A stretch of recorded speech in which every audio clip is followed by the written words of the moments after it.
Hi friends, last week నుంచి నా అన్బాక్సింగ్లు అంటే ఎవ్రీడే రావట్లేదు, మధ్యలో కొన్ని మిస్ అవుతున్నాయి. రీజన్ ఏంటంటే నేను చెప్పాను కదా కొత్త స్టూడియో రెడీ చేస్తున్నా అని చెప్పేసి. అది కొత్త ప్రిమిసెస్ కాబట్టి ఈవెన్ ఇంకా డోర్స్ అవి కూడా ఫిట్ అవ్వలేదు. నిన్ననే డోర్ ఫిట్ అయింది, ఈరోజు కార్పెంటర్ వచ్చిండు ఇంటీరియర్ వర్క్ అదంతా చేయించడానికి. ఎక్కువ డబ్బులు ఏం స్పెండ్ చేయట్లేదు, వాటి కోసం కార్పెంటర్ని పిలిపించేసి అవన్నీ కొలతలు అవి తీసుకోవడం, అక్కడనే ఉండడము, అవి అన్నీ ఇంకా స్టూడియో పనులలో బిజీ ఉండేసి మధ్య మధ్యలో ఒక్కో రోజు గ్యాప్ వచ్చేస్తుంది. అందుకే ఈరోజు నిన్న సండే సాటర్డే ఉన్నా కానీ నేను అన్బాక్సింగ్ షూట్ చేయలేకపోయినా. ఎందుకంటే వాళ్ళు పనులు అక్కడ వస్తూ ఉన్నారు స్టూడియో మన కొత్త ప్లేస్లో. అక్కడ వాళ్ళందరికీ పనులు చూయించేసి ఏమేమి ఎట్లా చేయాలి చూయించేసి వచ్చే వరకు ఇంకా లేట్ అయిపోతుంది. అందుకే అన్బాక్సింగ్ చేయలేదు. కానీ ఈరోజు వీడియో మస్తు ఇంట్రెస్టింగ్ ఉంటుంది, యూత్కి చాలా యూస్ఫుల్. ఇంకా అయితే షేర్ చేయండి, యంగ్స్టర్స్కి చాలా ఇంట్రెస్టింగ్ ఉంటుంది. టైటిల్ చూశారు కదా, మిలియనేర్ ఎట్లా అవ్వాలి, సూపర్ రిచ్ ఎలా అవ్వాలని చెప్పేసి. అయితే ఎంతవరకు ఛాన్సెస్ ఉంటాయి ఒక మనిషి అంటే సూపర్ రిచ్ మిలియనేర్ అవ్వడానికి అనేది నేను అంటే యంగ్ ఏజ్లో ఉన్నప్పుడు నేను కూడా అదే ఆలోచించేది, బాగా రిచ్ వాళ్ళని చూసి.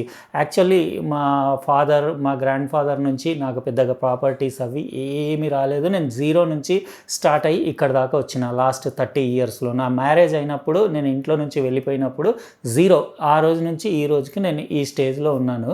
అయితే అప్పుడు నేను కూడా ఆలోచించేది వేరే వాళ్ళని చూసి, మల్టీ మిలియనేర్ ఎట్లా అవుతారని చెప్పేసి. అట్లా అంటే స్కాన్ చేసేది అందరినీ నేను. అంటే ఎవరెవరు రిచ్ ఉంటారో వాళ్ళని, ఈయన రిచ్ ఎలా అయ్యాడు, ఈయన ఇన్ని డబ్బులు ఎట్లా సంపాదించాడు, ఈయన ఈ స్టేజ్లోకి ఎట్లా వెళ్ళాడు, అట్లా అని చెప్పేసి నేను రఫ్లీ ఎస్టిమేట్ చేసేవాడిని, ఇలా అయ్యాడు అని చెప్పేసి. అయితే నా లెక్కల ప్రకారంగా నేను ఒక ఎస్టిమేషన్కి వచ్చేసి మనతోటి పాసిబిలిటీ ఉంటే, అందులో ఏమన్నా మన ఛాన్స్ ఉంటే కొట్టొచ్చు అట్లా స్టేజ్కి వెళ్ళడానికి, లేకపోతే ఇంకా మన దారి మనం అన్నట్టు అట్లా అందరినీ చూసేవాడిని నేను. ఎక్కువ టార్గెట్ రిచ్ వాళ్ళనే చూసేవాడిని, వాళ్ళు రిచ్ ఎలా అయ్యారని చెప్పేసి. అయితే నా దృష్టిలో ఒకటి ఈజీగా క్లారిటీగా అర్థమైంది. ఇది ఎగ్జాక్ట్ నేను అనుకున్నది కరెక్ట్ కాకపోవచ్చు, కానీ నా రఫ్ ఐడియా ప్రకారంగా నేను ఫాలో అయిన ప్రొసీజర్లోనే నేను సక్సెస్ అయ్యి బాగానే, అంటే అప్పర్ మిడిల్ క్లాస్ లెవెల్లో. నేను రిచ్ అని కూడా నేను ఏం చెప్పట్లేదు. కొంతమంది అంటారు పిల్లలు నాకు రోడ్డు మీద కలిసి, అంకుల్ మీ వీడియోస్ చూస్తాము, మీ ఫ్యాన్ అది ఇది, మీరు చాలా రిచ్ కదా అంకుల్ అని. అట్లా కాదు బాబు, నేను జీరో నుంచి వచ్చినోనే. నేను అంటే ఎలా వచ్చాను అనేది తర్వాత 1 మిలియన్ సబ్స్క్రైబర్స్ అయిన తర్వాత నేను ఎలా జీరో నుంచి ఇక్కడ వరకు వచ్చాను అనేది డీటెయిల్గా తర్వాత ఫుల్ స్టోరీ మీకు చెప్తాను. అది ఇప్పుడే చెప్తే వేస్ట్, ఎందుకంటే ఇప్పుడు నేను పెద్ద సెలబ్రిటీ కాదు, ఏం కాదు. ఒక 600-700K సబ్స్క్రైబర్స్ వాళ్ళకి అంత ఏముండదు సీన్. 1 మిలియన్ అవ్వాలి అని నేను చూస్తున్నా. అట్లీస్ట్ 1 మిలియన్ సబ్స్క్రైబర్స్ అయిన తర్వాత చెప్పుకున్న ఓ వాల్యూ ఉంటుంది. అందుకనే నేను ఎవరు అడిగినా సైలెంట్గా నవ్వి ఊకుంటాను. అయితే నేను ఆ టైంలో అట్లా ఆలోచించాను కదా రిచ్ పీపుల్ గురించి. నేను ఆలోచించింది, నా ఎస్టిమేషన్ ఏంటనేది మీకు చెప్తాను. అంటే యంగ్స్టర్స్కి ఎక్కువ ఇంట్రెస్ట్ ఉంటుంది. అంటే నాకు ఈ మధ్య కలిసిన యంగ్స్టర్స్ కూడా చాలామంది అడిగారు, అంకుల్ మంచిగా లైఫ్లో ఏదన్నా సక్సెస్ కావాలంటే ఏం చేయాలి, యూట్యూబ్ ఛానల్ ఓపెన్ చేయాలా అని చెప్పేసి. యూట్యూబ్ ఛానల్ అయితే నేను ఓపెన్ చేసింది 2017లో. అది కూడా మా పిల్లలు ఫోర్స్ చేస్తే. అంటే అది రిచ్ అవ్వడానికో డబ్బులు సంపాదించడానికో నేను ఓపెన్ చేయలేదు. జస్ట్ ఏంటంటే జస్ట్ ఒక ప్యాషన్ యూట్యూబ్ మీద. ఇది ఫ్రీ ప్లాట్ఫామ్ కదా, ఎవరైనా ఇక్కడ స్కిల్స్ చూయించేసుకొని పేరు సంపాదించుకొని బాగానే పేరు వచ్చింది. ఇప్పుడు నేను ఎక్కడ వెళ్ళినా, నేను ఏ సిటీకి ఏ స్టేట్కి వెళ్ళినా కానీ, ఈవెన్ నేను వేరే కంట్రీస్కి వెళ్ళినా కానీ అక్కడ కూడా నాకు గుర్తుపడుతున్నారు. అయితే నాకు కొంచెం డిఫరెంట్ ఫీలింగ్ అనిపిస్తుంది. అంటే పర్వాలేదు, బాగానే పేరు వచ్చింది, అందరు గుర్తుపడుతున్నారు కదా, ఏదో something is better than nothing కదా. మామూలు మనిషికి ఏదో ప్లేస్లో పోతే ఎవడెందుకు గుర్తుపడతాను, నన్ను అట్లీస్ట్ మిమ్మల్ని ఎక్కడో చూసినట్టున్నా అనైనా అంటారు కొంతమంది, అట్లీస్ట్ అంటారు. నేను అంటాను, మీరు యూట్యూబ్లో చూసుంటారు అంటే, అరే నేను కరెక్టే మీరు చెప్పినాక గుర్తొచ్చింది, యూట్యూబ్లోనే చూసినా మీకు అని. అట్లా ఏదో సంథింగ్ ఖుషి అవుతుంది అట్లా అన్నప్పుడు. అయితే నేను గెస్ చేసిన ప్రకారంగా ఒక రిచ్ పర్సన్ అంటే బ్యాక్గ్రౌండ్ ఏముంటుందని కొంతమందిని స్టడీ చేశాను కదా, అందులో ఒక 100% పబ్లిక్లో నేను గెస్ చేసింది ఏంటంటే 30% పబ్లిక్ మొత్తం తాత ముత్తాతల ప్రాపర్టీతోటే రిచ్ లెవెల్ మెయింటైన్ చేస్తారు. అంటే 30% వాళ్ళకి వాళ్ళ పేరెంట్స్, వాళ్ళ గ్రాండ్ పేరెంట్స్ నుంచి అట్లా ల్యాండ్ లార్డ్స్ ఉండి, మస్తు ప్రాపర్టీస్ ఉండి, మస్తు భూములు ఉండి, మస్తు రెంట్లు వచ్చి, ఇంకా వాళ్ళు ఇంకా లావిష్ లైఫ్ స్టైల్ ఉంటుంది. తరతరాల నుంచి కొన్ని అంటే 100 ఎకరాల భూములు ఉండేసి అట్లా వాళ్ళకి ఇంకా ఇన్కమ్ అది వద్దన్నా వస్తూ ఉంటుంది. ఇంకా వాళ్ళు అదే మల్టీ మిలియనర్ స్టైల్ మెయింటైన్ చేస్తూ ఉంటారు. అట్లా ఒక 30% ఉంటారు, 100లో 30%. ఆ 30%లో మీరు కనుక ఉన్నారనుకోండి, ఇంకా మీరు దాని గురించి ఆలోచించే అవసరం లేదు. అయితే రిమైనింగ్ పీపుల్కి ఆ 30% ఛాన్సెస్ పోయినట్టే. ఎందుకంటే ఒక తాత ముత్తాతల నుంచి మీకు ప్రాపర్టీస్ కానివ్వండి, లేకపోతే ఏదన్నా మీకు అంటే పెద్ద సోర్స్ లేదనుకోండి, 30% ఛాన్సెస్ అక్కడనే ఖతం అయిపోయినట్టు. ఇంకా మిగిలిన 70%. మిగిలిన 70%లో కూడా నేను అబ్జర్వ్ చేశాను. నేను ఆల్మోస్ట్ నేను ఒక 25 ఏజ్ నుంచి నా మ్యారేజ్ 25లో అయింది. ఆ ఏజ్ నుంచి నేను ఇప్పటిదాకా బిజినెస్ చేస్తున్నాను కదా, నాకు జాబ్స్ వచ్చినా చేయలేదు నేను. అది ఎందుకు చేయలేదు, ఇంకా నా స్టోరీ అయితే నేను చెప్పాను కదా, 1 మిలియన్ సబ్స్క్రైబర్స్ దాటినాకనే, అది అయినాకనే చెప్తా అని చెప్పేసి, ఇంకా నాదైతే వదిలిపెట్టండి. ఇంకా రిమైనింగ్ నేను చెప్పాను కదా, 25 ఇయర్స్ నుంచి నేను బిజినెస్లో ఉన్నానని, 25 ఏజ్ నుంచి బిజినెస్లో ఉన్నానని చెప్పేసి. అయితే నేను బాగా స్టడీ చేసిన, అప్పుడు మనకు తెలియలేదు. అప్పుడు అంటే land values, real estate value ఇంత పెరిగిపోయి ఇట్లా అయిపోయి, ఈ జమానాలో ఒక 2 బెడ్రూమ్ ఇల్లు కొనుక్కోవడానికి కూడా ఇంత కష్టం అవుతుందా అన్నట్టు, ఇట్లా సిచ్యువేషన్, ఇట్లా స్టేజ్ వస్తుందని నేను ఎక్స్పెక్ట్ చేయలేదు. అప్పుడు నా దగ్గర నేను యమహా RX 100 బండి అప్పుడు ఎన్నో డబ్బులు పెట్టి 30,000 ఏమో పెట్టి కొన్నాను. అదే 30,000కి నాకు వేరే అతను ఒక ప్లాట్ ఇస్తా అన్నాడు. అది కూడా మంచి టాప్ క్లాస్ ఏరియాలో ఇస్తా అన్నాడు. అది నేను యమహా RX 100 తీసుకొని కాలేజ్ లైఫ్లో ఎంజాయ్ చేసిన. ఆ 30,000 పెట్టి ఆ ప్లాట్ తీసుకొని ఉంటే ఇవాళ కోట్ల రూపాయలది ఉండేది. అట్లా ఇంకా అది కిస్మత్. అయితే చాలా మిగతా అందులో 70%లో రిమైనింగ్ 30% రియల్ ఎస్టేట్ బిజినెస్లో సంపాదించిండ్రు. అది కూడా నేను రఫ్ ఐడియా చేసుకున్నా. అంటే ఒక 30% ఏమో తాత ముత్తాతల ప్రాపర్టీ తోటి మిలియనర్ లాగా బాగా సూపర్ రిచ్ లాగా కనపడతారు.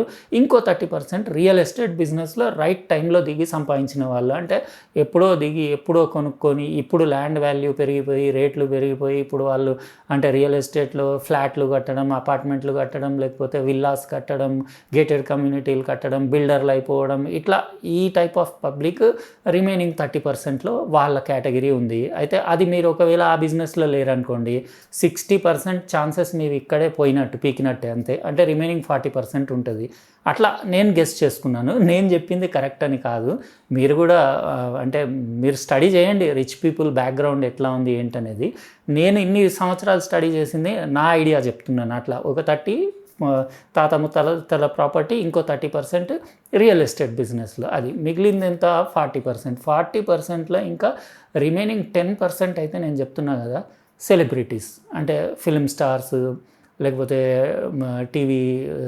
టీవీ సీరియల్స్లో వచ్చే స్టార్స్, ఎవరైనా పాపులర్ సింగర్స్ కానివ్వండి, డాన్సర్స్ కానివ్వండి, ఎవరైనా సెలబ్రిటీస్ వాళ్ళు 10% కేటగిరీలో వస్తారు. అది ఎక్స్ట్రాడినరీ టాలెంట్ ఉండేసి, ప్రపంచం మొత్తం మీ టాలెంట్ని యాక్సెప్ట్ చేసి, మీరు ఖతర్నాక్ సింగరో, ఖతర్నాక్ యాక్టరో, ఖతర్నాక్ క్రికెట్ ప్లేయరు, ఖతర్నాక్ ఏదో అయి ఉంటే, మీకు సెలబ్రిటీ అయి ఉంటే 10% ఛాన్సెస్ ఉంటాయి. ఒకవేళ అందులో మీరు ఆ కేటగిరీలో లేరనుకోండి, ఇంకా 70% పోయినట్టు, 30% మిగిలింది ఛాన్సెస్ మల్టీ మిలియనర్ అవ్వడానికి, సూపర్ రిచ్ అవ్వడానికి. ఈ మిగిలిన 30%లో ఇంకో 10% పాలిటీషియన్స్ ఉంటారు. పక్కా పాలిటీషియన్స్. నేను ఎంతమందిని చూసినానో, ఒక చిన్న గల్లీ పాలిటీషియన్ దగ్గర నుంచి మొదలుపెట్టి టాప్ క్లాస్ పాలిటీషియన్ వరకు మస్తు సంపాదించుకుంటారు. అది ఏదో విధంగా. ఎవరు డబ్బులు లేకుండా అయితే పాలిటీషియన్స్ ఉండరు, బాగానే ఉంటారు. ఎవరిని చూసినా ఫార్చునర్ కార్ ఉంటుంది. ఇవాళ రేపు ఎంత చిన్న పాలిటీషియన్ని చూసినా కానీ ఫార్చునర్ కార్ కామన్. ఇంకా స్టెప్ పైకి వెళ్ళినా కొద్దీ ఫార్చునర్తో పాటు ఇంకో 2 కార్లు ఎక్స్ట్రా, ఇంకా సెక్యూరిటీ గార్డులు, ఇంకా అంతా అంటే స్టేటస్ను బట్టి. అయితే రిమైనింగ్ 10% పాలిటీషియన్స్ మస్తు. ఇంకా మిగిలింది ఎంత, 20%. ఇంకా 20%లో ఏంటంటే ఇంకో 10% వచ్చేసి సూపర్ స్పెషలిస్టులు. అంటే ఏదో పెద్ద డాక్టరు, ఏదో పెద్ద అడ్వకేటో, ఇట్లా అంటే వాళ్ళ ప్రొఫెషన్లో సూపర్ స్పెషలిస్ట్. అంటే ఇప్పుడు ఒక కార్డియాలజిస్ట్ ఉన్నాడు, సూపర్ స్పెషలిస్ట్, ఇండియాలో టాప్ కార్డియాలజిస్ట్. అంటే ఒక టాప్ 10లోనో టాప్ 5లోనో. ఎంత బిజీ అంటే ఆయన అపాయింట్మెంట్ దొరకడమే కష్టం. ఒక పెద్ద అడ్వకేటో, పెద్ద లాయర్ ఉన్నాడు, ఆయన అపాయింట్మెంట్ దొరకడం, ఆయన మన కేసు తీసుకోవడమే చాలా అదృష్టం అనుకుంటారు కదా, అంత బిజీ లాయర్స్ వాళ్ళు. ఇట్లాంటి అంటే స్పెషల్ కేటగిరీ వీళ్ళు 10% ఉంటారు. అయితే వీళ్ళకి మంచి ఇన్కమ్ ఉంటుంది. వాళ్ళు కూడా మంచి రిచ్ స్టేటస్ మెయింటైన్ చేస్తారు. ఈరోజు ఈ కంట్రీలో ఉంటే ఆ రోజు ఆ కంట్రీలో ఉంటారు, పెద్ద పెద్ద వాళ్ళతో తిరుగుతూ ఉంటారు. ఇంకా వాళ్ళ లెవెల్ కూడా ఆ రేంజ్లోనే ఉంటుంది. లాస్ట్ ఇప్పటికీ మొత్తం ఆల్మోస్ట్ 90% అయిపోయింది. లాస్ట్ 10% అంటే ఇంకా ఆంట్రప్రనర్ అని చెప్పొచ్చు. అంటే పెద్ద బిజినెస్ చేసేవాళ్ళు, అంటే ఏదో ఇండస్ట్రీ, లేకపోతే ఫ్యాక్టరీ, లేకపోతే ఏదో పెద్ద బిజినెస్లు అంటే లార్జ్ స్కేల్లో. చిన్న చిన్నవి కావు.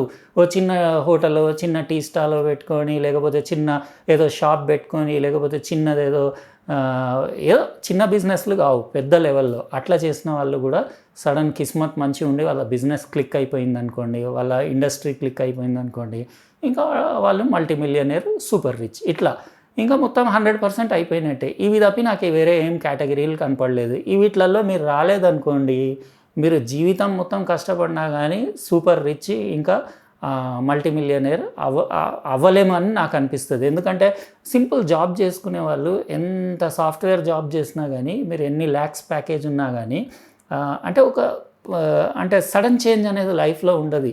ఇంతే ఇన్కమ్ ఉంటుంది, గ్రాడ్యువల్గా మన లైఫ్ టైం మొత్తం అదే జాబ్ చేసుకుంటూ ప్రమోషన్లు కొట్టుకుంటా ఇంకా మన ఇన్కమ్ గ్రాడ్యువల్గా పెరుగుకుంటా, ఇంకా మన స్టేటస్ కూడా అట్లనే గ్రాడ్యువల్గా పెరుగుతుంటుంది. కానీ ఎదురుగా చూసేవానికి మనం సడన్ ఏదో పెద్ద కాస్ట్లీ కార్లోనో లేకపోతే పెద్ద కాస్ట్లీ బంగ్లా కొనుక్కొని మొత్తం లావిష్ లైఫ్ స్టైల్ అట్లా మాత్రం సడన్ చేంజ్ కనపడదు. అంటే జాబ్స్ చేసే వాళ్ళకి, చిన్న చిన్న బిజినెస్ చేసే వాళ్ళకి కూడా ఇంకా సడన్ చేంజెస్ రావు.